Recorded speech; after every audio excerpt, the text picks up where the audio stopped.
Adar is my Elul. We just finished Purim, and now we got to think about Pesach. One of the main parts of Pesach is the kashering of your kitchen. I am not a kashering professional. I don't know how to do it, but I would like to learn.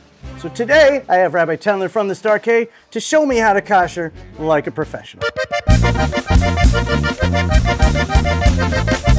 Before we get kashering your kitchen, the first step is the kitchen's got to be cleaned. Now that's on you. That's in your domain. You cannot kasher a kitchen that has not been cleaned. So let's talk quickly about the main steps in first cleaning your kitchen before we kasher it. Number one, first understand that grease and grime are not chametz. Chametz is actually pieces of bread or leavened products that may be around your kitchen.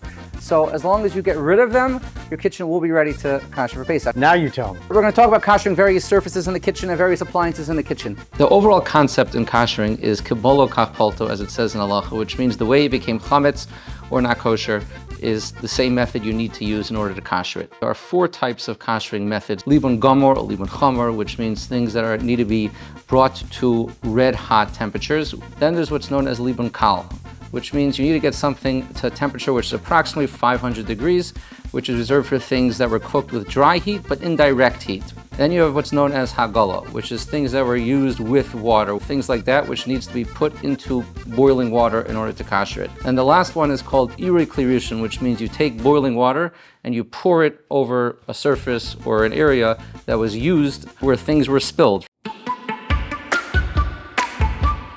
Countertops, two types of countertops: kasherable countertops and non-kasherable countertops.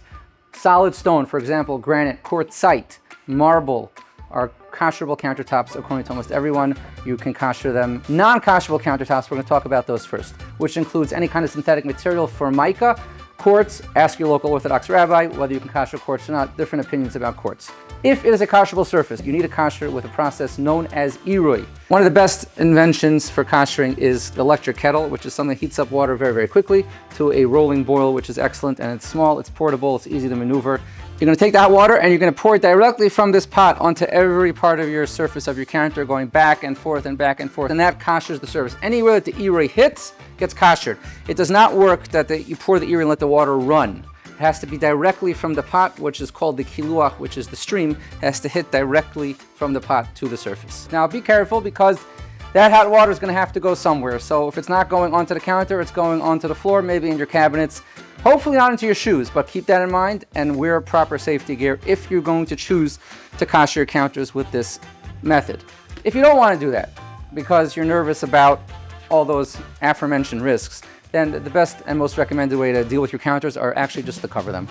And that's really the simplest way to do it, other than kashering it with this process. And that's really the recommended method that we recommend for home consumers: to cover your countertops, whether it's formica, whether it's quartz, or even granite. If you're not going to kasher it, just cover it. Any kind of impermeable material will work. The next part of the kashering process is something known as hagala. Hagala literally means putting something inside a pot of boiling water. So we have right here a pot of boiling water with a rolling boil, as you can see the rolling boil. And we're going to kasher some silverware.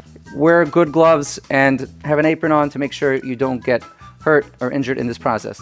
You want to make sure the silverware is cleaned. Make sure you inspect it. Make sure there's no pieces of food, especially in forks. It could be pieces of food stuck in between the prongs. You want to make sure they're completely clean. You did a great job on cleaning these well. And we're going to take one at a time, each piece, and drop it in the pot of boiling water. So the whole entire surface of the piece of silverware gets touched by the boiling water. Kiddush cups also, even though they're generally only used for wine, the minhag seems to be to kasher them, and the process is the exact same thing. You're going to take it and stick it into the pot of boiling water.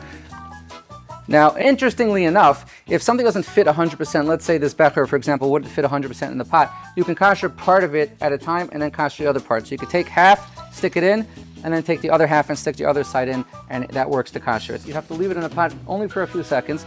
After you take it out of the pot, Ramah says you want to dip it right away into cold water to cool it off.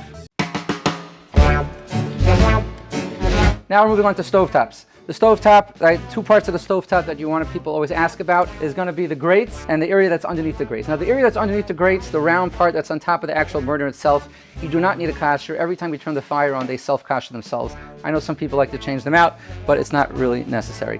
As far as the grates themselves go, all you need to do is take them, wipe them down, stick them in the oven on 500 for an hour after your oven is already Pesach day. Dishwashers, the stark recommendation is not to kasher dishwashers, which is the Pesach of Heinemann Shlita, simply because they contain too many plastic components, and plastic is not something we generally kasher. How do ovens get kashered? So ovens get kashered if you have a self-clean oven. Let's talk about those because in a home setting, those are the most common type of oven. You just have to self-clean your oven, and that will pretty much take care of cleaning and kashering your oven. The only exception being is that the area that does not go in the oven cavity, around the sides of the door, is something you want to make sure is completely clean. And then all you have to do is run the self-clean cycle, and that's all you have to do. How do you kasher just a regular oven? So if you don't have a self-clean oven, then you actually have to scrub that oven out until it is sparkling clean, looking like brand new, and then you burn it on 500 for an hour. Same thing applies to the oven rack. Next step in the kashering process for ovens particularly is known as libun kal. So once you burn your oven on 500 degrees for an hour, that accomplishes libun kal, and your oven is now kosher lePesach. Fantastic. So, and the last one is known as iri klirishin, which is taking a pot of boiling water and pouring it directly from the pot of boiling water onto the surface that you're trying to kasher. And that is reserved for things which did not have direct contact with boiling water themselves. For example, a sink where you poured water into the sink, things spritzed into the sink, and therefore you can kasher it effectively with pouring boiling water onto it. The stream has to hit every single spot. Runoff does not count as kashering. So what we're going to do is we're going to start from the bottom of the sink and work our way up and out. And as I move the kettle, you'll see because of the arch, it hits every surface of the side of the sink.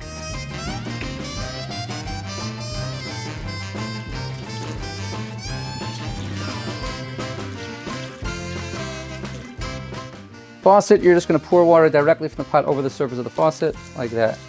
What about my Insta Hot? My favorite. You need coffee on Pesach? Why would you need coffee on Pesach? Well, I can't have my decaf. Right, but Chol Hamoed, you can use an Instant Hot. The way you kasher Instant Hot is the same way. What you want to do is you want to turn the Instant Hot on and then pour the water over the Instant Hot while it's on. What is that? So that is a cast iron plate. But sometimes what happens if your dry, hot macaroni touches the bottom of your sink? Now, the truth is, it's not still on the fire anymore, so it's not such a concern. But there are some people, the Mishnah Berurah brings this as a chumrah, as a stringency, that some people like to kasher with a little bit more heat than just what an iroi is able to accomplish. So that's where the concept known as an even meluban, a red hot stone, comes into the picture. Now, a stone is something that's kind of heavy, bulky, hard to maneuver. This is a cast iron plate that you could purchase on Amazon or any online place. They use them in restaurants. Pretty light, easy to maneuver, and because it's cast iron, it holds its heat. So we take this, we put this on a stove with a pair of pliers, heat it up, it gets about probably 700-800 degrees, and then we're going to use that really on the bottom of the sink. We're going to use this. Now be careful, you can't do this in every type of sink surface. If you have an ultra smooth stainless steel sink, it may scratch the bottom. So in that case, you're going to have to just rely on iroi, which again is the halacha. But if you could do this, then this is a extra stringency that a lot of people like to do. Chumrah means extra credit. What about my fridge? Fridge only needs to be cleaned out because it's a cold appliance. There's nothing that actually gets absorbed in anything, so there's no chametz that's actually hiding within the shelves. As long as you wipe them down, that's all you need to do. This might sound strange to you, but halacha, you do not actually have to cover the surfaces of your refrigerator. What about my smoker and gas grill? Pesach? Kasher? Let's take a look. So in theory, yes, but here's the problem.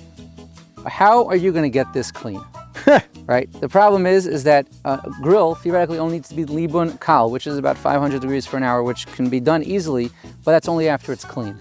Right? There is no real practical way to get gas grills clean enough to be ready to be kasher. On paper, it sounds like they could be kasher. Practically speaking, there's no practical way to kasher a gas grill.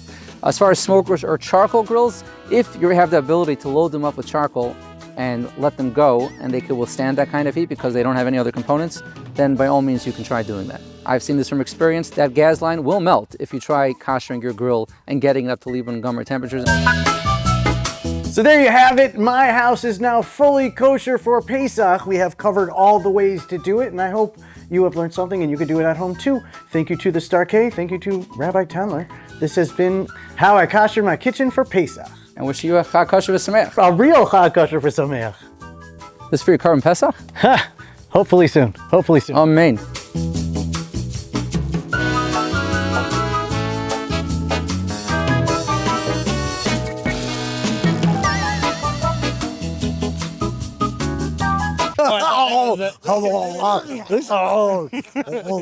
Oh,